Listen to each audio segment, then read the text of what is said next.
বর্ষাকালে ছাগল পালন করা যে কতটা কঠিন এটা তারা ভালোই বুঝতে পারেন যাদের একাধিক ছাগল রয়েছে। আমার তো মাত্র ৫টি ছাগল, তাতেই আমি বেশ ভালোই সমস্যার সম্মুখীন হচ্ছি।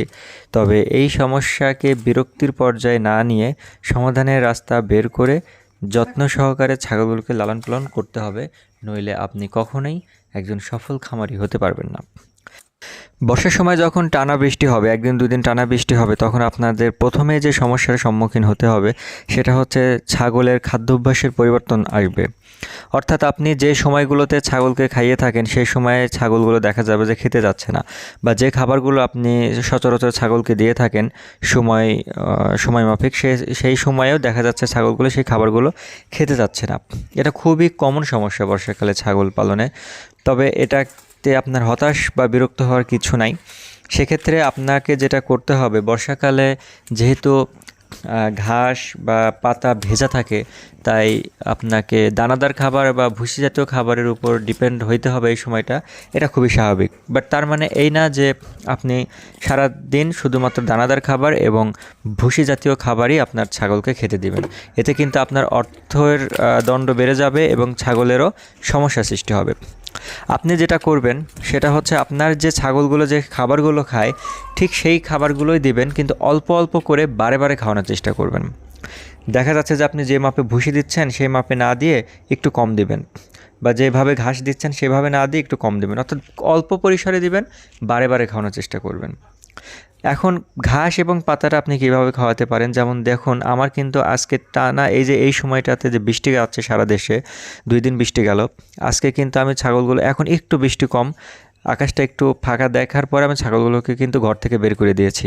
কারণ টানা 2 দিন বৃষ্টি মানে ছাগলগুলো একটুও বের হয়নি। ছাগলগুলো বিরক্ত হয়ে গেছে, তাদের চেহারা মলিন হয়ে গেছে, তাদের রুচি নষ্ট হয়ে গেছে। এটা খুবই স্বাভাবিক বিষয়, এটা প্রাকৃতিক একটা বিপর্যয় বা প্রাকৃতিক একটা দুর্যোগ বলতে পারেন এটা। তো সেক্ষেত্রে মানুষেরই যে নাজেহাল অবস্থা হয়, পশু পাখির তো হওয়াটা খুবই স্বাভাবিক, সেই পশু যদি আবার হয় ছাগল। তো দেখুন আমি যেটা করেছি সেটা হচ্ছে যে এই পাতা যেটা খাচ্ছে সেটা কিন্তু এখনকার পাড়া না, অনেক আগের পাড়া। অর্থাৎ 4-5 ঘন্টা আগে পেরে আমি ঘরে ঝুলিয়ে দিয়েছিলাম। যখন এই পানিগুলো ঝরে গেছে বা পাতাটা একটু ঝরঝরে হয়েছে, তখনই কিন্তু ছাগলগুলোকে আমি খেতে দিয়েছি। যদি এখনও বৃষ্টি থাকতো তাহলে আমি ছাগলগুলোকে এখন দিতাম না, বা এখানে দিতাম না, ঘরেই দিতাম। বাট যেহেতু আমি একটু সুযোগ পেয়েছি বাইরে আনার, তাই ছাগলগুলোকে একটু বাইরে বের করেছি, এবং ছাগলগুলো দেখুন ভালোই কিন্তু খাচ্ছে। 2 দিন ঘরে বন্দি থাকার পরে ছাগলগুলোকে যখন আমি একটু বাইরে বের করেছি, তখন কিন্তু ছাগল যথেষ্ট ফুরফুরে মেজাজে রয়েছে এবং স্বতঃস্ফূর্তভাবে ছাগলগুলো, অর্থাৎ বলতে পারেন প্রাণ ফিরে পেয়েছে এবং স্বতঃস্ফূর্তভাবে ছাগলগুলো খাচ্ছে। এরপরে আপনি যেটা করতে পারেন সেটা হচ্ছে যে ছাগলগুলো যখনই আপনার ছাগলগুলোকে সচরাচর যদি ঘরে বেঁধে রাখেন, তাহলে বেঁধে রাখবেন না, ছাগলগুলোকে ছেড়ে দেওয়ার চেষ্টা করবেন। যদি পাঠা যে ছাগল থাকে তাহলে তাকে আপনি বেঁধে রাখবেন। আর যদি কোনো ছাগল আপনার মারকুটে হয়ে থাকে, অর্থাৎ যে ছোটো ছাগলগুলোকে ঢুস দিয়ে থাকে, এরকম যদি সমস্যা থাকে, সেক্ষেত্রে আপনি সেই ছাগলটাকে বেঁধে রাখতে পারেন।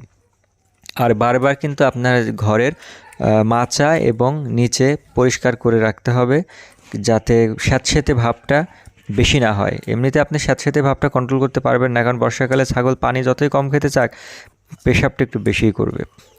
এই জন্য ছাগলের ঘরের মাচা এবং নিচে ভালো মতো 2 বেলা পরিষ্কার করবেন।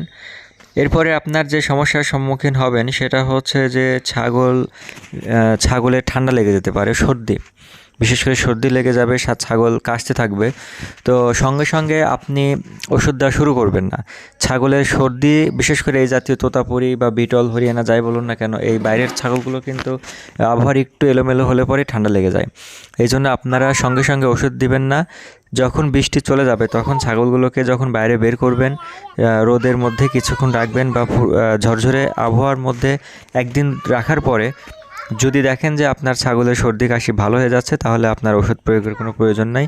কিন্তু যদি দেখেন যে না, ছাগলের সর্দি কাশি ভালো হয়নি কিন্তু বেড়ে যাচ্ছে, তখন অ্যান্টিবায়োটিকের আশ্রয় না নিয়ে, আমি আবারও বলছি, অ্যান্টিবায়োটিকের আশ্রয় না নিয়ে আপনারা কোনো ডাক্তার ডাকারও প্রয়োজন নাই। বঙ্কোভেট সিরাপ আছে, ডাইলোরেস আছে, পালমোকেয়ার আছে, এগুলো আপনারা ছাগলকে 2 বেলা খাওয়াই দিলে পরে 3 থেকে 4 দিন খাওয়ালে আপনার ছাগলগুলো সুস্থ হয়ে যাবে। এতে হতাশ হওয়ার কিছু নেই।